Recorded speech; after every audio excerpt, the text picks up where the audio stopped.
Hi అండి. Welcome back to our channel 'NV Lakshmi Telugu vlogs' అందరూ ఎలా ఉన్నారు? నేనైతే చాలా బావున్నాను. మీరందరూ కూడా బావున్నారు అనే అనుకుంటున్నాను. లాస్ట్ వీడియో వచ్చేసి మా పాప బర్త్‌డే వ్లాగ్ చూసారు కదండీ! మా పాప బర్త్‌డే అయిపోయిన నెక్స్ట్ డే అనమాట ఇది. సో, ఫంక్షన్ చిన్నదైనా, పెద్దదైనా సరే ఎలా ఉంటుందంటే ఇల్లు అమ్మో! గందరగోళంగా అయిపోతది. కిచెను ఎలా ఉందో తెలీదు, బెడ్‌రూమ్ ఎలా ఉందో తెలీదు. హాల్ అయితే కొంచెం పర్వాలేదండి. ఆ సోఫా పక్కన మీకు వెజిటబుల్స్ కనపడుతున్నాయి కదా! అవి మాత్రమే కొంచెం చిరాకుగా ఉన్నాయి గానీ అలా పక్కన పెట్టేసి ఇంకా హాల్ అయితే పర్వాలేదులే గానీ, ఇంకా బెడ్‌రూము, కిచెన్ అయితే చాలా దారుణంగా ఉందండి. ఇంకా మార్నింగే లేచి మార్నింగ్ కాదులెండి నైట్ ఇంకా మా హస్బెండ్ వాళ్ళ ఫ్రెండ్స్ వచ్చారు గదా! వాళ్ళెళ్ళిపోయేసరికి 10:30 అలా అయిపోయిందనమాట టైము. ఇంకా వాళ్ళెళ్ళిపోయిన తర్వాత మేము కూడా ఫుడ్ తినేసి హ్యాపీగా పడుకున్నామండి. తిన్న ప్లేట్లు కూడా అక్కడే వదిలేసాము. ఇంక ఏం గాదులే ఒక రోజుకి అన్నట్టుగా తిన్న ప్లేట్లు కూడా అక్కడే వదిలేసి హ్యాపీగా వెళ్లి పడుకుని పోయాము. మార్నింగ్ అయితే 10:00కి లేచామండి. ఇంకా 10:00కి లేచిన తర్వాత నైట్ అంటే పాప బర్త్‌డే కోసం చేసిన వంటలు అవన్నీ ఉన్నాయన్నమాట. సో, అవి తినేసాము బ్రష్‌లిద్దరం జేసేసి. మా హస్బెండ్ ఏమన్నాడో తెలుసా అండి? నేను కూడా హెల్ప్ జేస్తా. త్వరగా బ్రష్‌లు జేసేసి, ఫుడ్ తినేసి పని స్టార్ట్ చేద్దాము. 2 అవర్స్‌లో అయిపోతుంది. ఇంక నువ్వు మళ్ళీ హ్యాపీగా పడుకోవచ్చు. నేను కూడా పడుకోవచ్చు. మళ్ళీ నైట్ డ్యూటీకి వెళ్ళాలి కదా నేను అన్నాడండి. ఇంకా అలా అన్నాడు కదా అని త్వరగా బ్రష్‌లు చేసేసి, నేనింకా ఫుడ్ పెట్టేసి, చిన్న పాపకి రాగి జావ చేశానండి. ఇంక రాగి జావ పెట్టేసి మేము ముగ్గురం అంటే పెద్ద పాప, నేను, మా హస్బెండ్ ఏమో నైట్ మిగిలిపోయిన కూరలు ఇయి ఉన్నాయి కదండీ! అన్నం వండుకుని ఇంకా నైట్ మిగిలిపోయిన కూరలతోటి తినేసాము. మా హస్బెండ్ తినేసిన తర్వాత మళ్ళీ హ్యాపీగా పడుకున్నాడండి వెళ్ళి.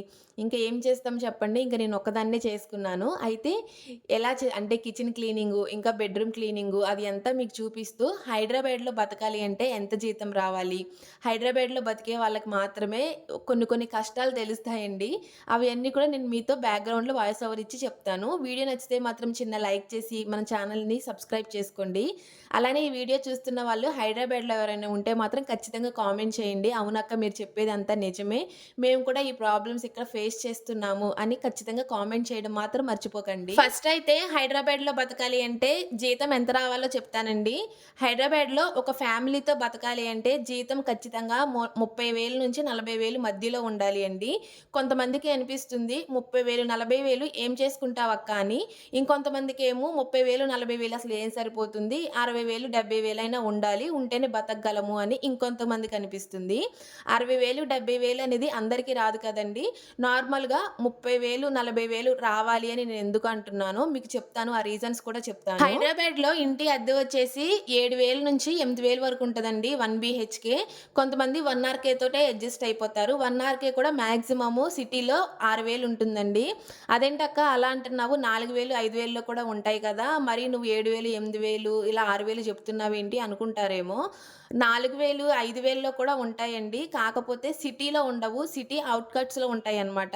మనం జాబ్ చేసేదేమో సిటీలో, మనం ఉండేదేమో సిటీ ఔట్‌కట్స్‌లో అయితే, మనం ఉండే ప్లేస్ నుంచి మనం జాబ్ చేసే ప్లేస్‌కి రావాలి అంటే మినిమమ్ నెలకొచ్చేసి ఒక 4,000 నుంచి 4,500 వరకు కూడా పెట్రోల్‌కే పెట్టుకోవాలండి మనము. సో, అంతసేపు జర్నీ చేసి అంత డబ్బులు పెట్రోల్‌కి పెట్టే బదులు సిటీలోనే ఇల్లుని తీసుకోవడం బెటర్ కదా! అని మాక్సిమం సిటీకొచ్చి జాబ్ చేసే ప్రతి ఒక్కరు కూడా సిటీలోనే అంటే ఇంటిని అద్దెకు తీసుకోవడానికే రెడీగా ఉంటారు. కాబట్టి మనకొచ్చే 30,000 జీతంలో 7,000 అద్దెకే పోతుందండి. ఇంకొక 3,000 మన సిటీలోనే ఉంటున్నాం కాబట్టి సిటీలోనే మన ఆఫీస్ ఉంటుంది కాబట్టి ఇంకొక 3,000 గాని, 2,000 గాని పెట్రోల్‌కి వేసుకోండి.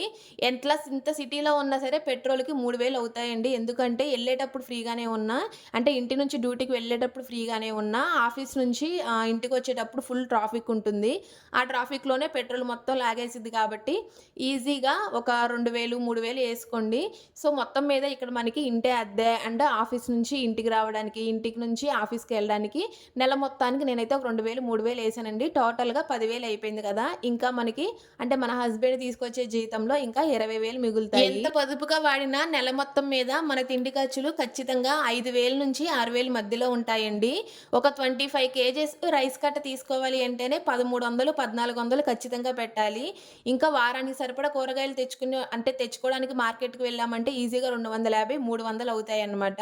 సో, నేనైతే ఒక 5,000 నుంచి 6,000 ఏస్తున్నానండి. సరే కొంచెం అంటే సేవ్ చేసేవాళ్ళు ఉంటారు కాబట్టి 6,000 కాకుండా 5,000 ఏస్తున్నాను. ఇంక ఇక్కడైతే మొత్తం మీద 15,000 అయితే కంప్లీట్ అయిపోయాయండి. ఇంకొక 15,000 ఉంది మన హస్బెండ్ తీసుకొచ్చే సాలరీలో. 15,000 మిగులుతున్న వస్తున్నాయి కదక్క! సో, హైదరాబాద్‌లో 30,000 జీతం వస్తే చాలా హ్యాపీగా బతకొచ్చు అన్నమాట అనుకుంటారేమో. అలా ఏమీ ఉండదండి. మనము హైదరాబాద్‌కొచ్చిన తర్వాత హెచ్చులుకు పోకుండా అయితే అస్సలు ఉండము. ఏదో ఒక ఈఎంఐ అయితే పెట్టుకుంటాము. ఇంట్లో ఆల్రెడీ మనకి టీవీ, ఇంకా కొన్ని కొన్ని థింగ్స్ ఉంటాయి కదండీ! అవన్నీ ఉంటే పర్వాలేదు. ఏమీ లేకుండా హైదరాబాద్‌కొచ్చాము అంటే ఇంక వన్ బై వన్ ఒక్కొక్కటి కొనుక్కుంటూ ఉంటాము. ఏదో ఒక ఈఎంఐ అయితే ఖచ్చితంగా ఉంటుందండి. మిడిల్ క్లాస్ వాళ్ళకే ఎక్కువగా ఈఎంఐస్ ఉంటాయి గాబట్టి. ఎలా కాదు అన్నా నెలకు వచ్చి ఒక 5,000 ఈఎంఐకే పోతాయండి. లేదు అంటే ఈఎంఐ కాకపోయినా బయట కొంతమందికి అప్పులుంటాయి. సో, ఆ అప్పులకైనా వెళ్ళిపోతాయి కాబట్టి ఇంకా మనకైతే 10,000 మిగులుతాయండి. ఇంకా ఇంట్లో చిన్న పిల్లలు ఉంటే వాళ్ళకి హాస్పిటల్ ఖర్చులు అని, ఇంకా వాళ్ళకి డైపర్స్ అని, ఇంకా వాళ్ళకి బట్టలని ఏదో ఒకటి నెల మొత్తం మీద ఏదో ఒక ఖర్చయితే ఉంటుంది. ఇంకా అది కాకుండా చదువుకునే పిల్లలైతే మాత్రము స్కూల్ ఫీజులని ఉంటాయి. ఇంకా మరీ చిన్న పిల్లలైతే పాలు ప్యాకెట్లని ఈట్లన్నిటికి కూడా ఖర్చు ఉంటుందండి. మంత్ స్టార్టింగ్‌లో పడిన జీతము మంత్ ఎండింగ్‌కొచ్చేసరికి రూపాయి కూడా మిగలదండి. కొంతమందికైతే సగానికే అయిపోతుంది. ఇంకొక సగం రోజుల్ని గడపడానికి బయట అప్పులు చేస్తూ ఉంటారు. ఇంకా లోన్‌లు తీసుకుంటూ ఉంటారు. హైదరాబాద్‌లో జీవితం అయితే ఇలానే ఉంటుందండి. ఎగ్జాక్ట్‌గా మీరు ఎవరిని అడిగినా ఇదే చెప్తారు. ఒక 1,70,000, 80,000 వచ్చే సాలరీ వాళ్ళ లైఫ్ అయితే కొంచెం డిఫరెంట్‌గానే ఉంటుంది అని చెప్పుకోవచ్చు. 30,000 దగ్గర నుంచి 40,000 వరకు వచ్చే లైఫ్ ఇలానే ఉంటుంది. ఈఎంఐస్, అప్పులు ఏమీ లేకుండా ఉంటే లైఫ్ చాలా బావుంటుందండి. ఒక 30,000, 40,000 మన చేతికి జీతం వస్తే, ఇంకా బయట అప్పులు, ఈఎంఐలు ఇంక ఇవన్నీ ఉంటే మాత్రం హైదరాబాద్‌లో బతకడం అయితే చాలా కష్టము. ఇంక అడ్జస్ట్ అయిపోయి బతకాలి. ఇక్కడైతే మనీ ప్రాబ్లమే కాదండి, ఫుడ్ ప్రాబ్లమ్ కూడా చాలానే ఉంటుంది. ఇక్కడ పాలు తాగాలి అన్నా, పెరుగు తినాలి అన్నా అసలు కుదరదు. ఆ ప్యాకెట్ పాలు, పెరుగు తినటం కన్నా తినకుండా ఉండడమే బెటరు. ఇంక ఊరికి వెళ్ళినప్పుడు మాత్రమే నేనైతే పెరుగు, పాలు అంటే తీసుకుంటానండి. హైదరాబాద్‌లో ఉన్నంత సేపయితే పెరుగు కూరల్లోకి అంటే బిర్యానీల్లోకి ఇలా వాడతానే తప్పించి, మామూలుగా పెరుగు తినటానికైతే చాలా తక్కువండి మేము. ఎందుకు అంటే ఒక్కోసారి ఆ ప్యాకెట్‌లో పెరుగు ఎలా ఉంటదంటే స్మెల్లొస్తది. ఒక రకమైన టేస్ట్ ఉంటదండి. ఇంకా చిన్న పిల్లలకైతే అసలకే పెట్టకూడదు. మామూలుగా చిన్న పిల్లలకి పెరుగు, పాలు లేకుండా ఉంచుతామా మనము, 6 నెలలొచ్చిన దగ్గర నుంచి 2 సంవత్సరాలొచ్చే వరకు కూడా పాలు, పెరుగు కంటిన్యూస్‌గా పెడుతూనే ఉంటాము. అలాంటిది హైదరాబాద్‌లో ఉన్న పిల్లలకైతే అంత అదృష్టం ఉండదండి. అంటే సరైన పాలు, పెరుగు దొరకవు కదా! ఆ ప్యాకెట్‌లో ఉన్నయి పెట్టాలంటేనేమో భయము ఏమైద్దో ఏంటో అని. ఇంకా ఇవే కాదండి, ఒక్కొక్కరు ఒక్కొక్క విధంగా సిటీకొచ్చి ప్రాబ్లమ్స్ ఫేస్ చేస్తూ ఉంటారు. విలేజెస్‌లోనే ఉందాము అంటే అక్కడ సరైన జాబ్‌లు ఉండవు. పొలం పని చేసుకోలేము. ఇంకా హైదరాబాద్‌కు అంటే ఇలా సిటీలకొచ్చి ఇలా ఇబ్బందులు పడుతూ ఉంటారు. ఫ్యామిలీతో కలిసి హైదరాబాద్ రావాలి అనుకుంటే ఫస్ట్ మీకు సాలరీ ఎంతొస్తుంది? ఏంటి? మీకేమన్నా అప్పులున్నాయా? మీకేమన్నా ఈఎంఐస్ ఉన్నాయా? ఇవన్నీ చెక్ చేసుకొని ఫస్టే క్రాస్ చెక్ చేసుకోండి. చేసుకున్నాక మనకెంత మిగులుతుంది? మనం ఎంత సేవ్ చేసుకోగలము? అనేది మొత్తం కూడా క్రాస్ చెక్ చేసుకున్నాకే హైదరాబాద్‌కి ఫ్యామిలీని తీసుకొని రండి. మేము హైదరాబాద్‌కొచ్చిన కొత్తలో అయితే చాలా ప్రాబ్లమ్సే ఫేస్ చేశామండి. 6 మంత్స్, 8 మంత్స్ వరకు మా హస్బెండ్‌కి జాబే దొరకలేదు. ఇంకా 6 మంత్స్, 8 మంత్స్ మా పరిస్థితి చూడండి.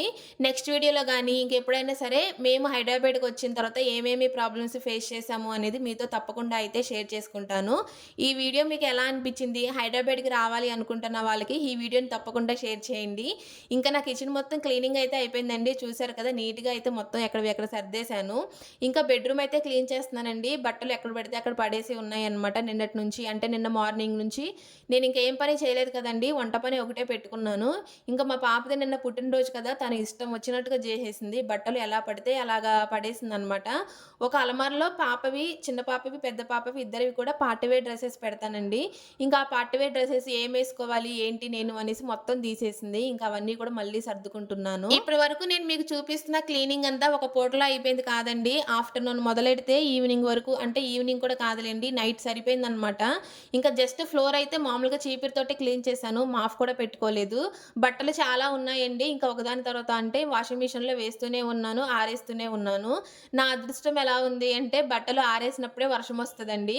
ఇంకా మీకు వర్షాన్ని చూపించడానికి ట్రై చేస్తున్నా గానీ లైటింగ్స్ లేకపోవడం వల్ల చీకట్లో వర్షం అయితే కనిపించట్లేదు. ఇంకా ఇక్కడైతే కొంచెం లైట్‌గా అలా కనిపిస్తుందని ఇంకా వీడియో అయితే తీసుకున్నాను. వీడియో అయితే ఇంతేనండి. మీకు ఎలా అనిపించింది వీడియో అనేది తప్పకుండా కామెంట్ చేయండి. ఇంకా నేనైతే పడుకునేసరికి 10:30, 10 అలా అయిపోయిందండి. మా హస్బెండ్ అయితే డ్యూటీకి కూడా వెళ్ళిపోయాడనమాట. ఇంకా బయట ఇంక బట్టలు అవన్నీ ఆరేసిన తర్వాత లైట్స్ అయితే ఆఫ్ చేసి ఇంక లోపలికి వెళ్ళిపోయాను. ఇంకా వెజిటబుల్స్ అవన్నీ కూడా అలానే పెట్టేసాను కదండీ! నిన్న మా హస్బెండ్ తీసుకొచ్చినవి. అవన్నీ ఎక్కడివి అక్కడ సదిరేసి, బెండకాయల్లో కొంచెం చాలా వేస్ట్ ఉందనమాట. ఇంకా బెండకాయలైతే కడిగేసేసి క్లాత్ మీద ఆరబెట్టేసుకున్నాను. ఓకే అండి. వీడియో నచ్చితే లైక్ చేయండి. Bye bye.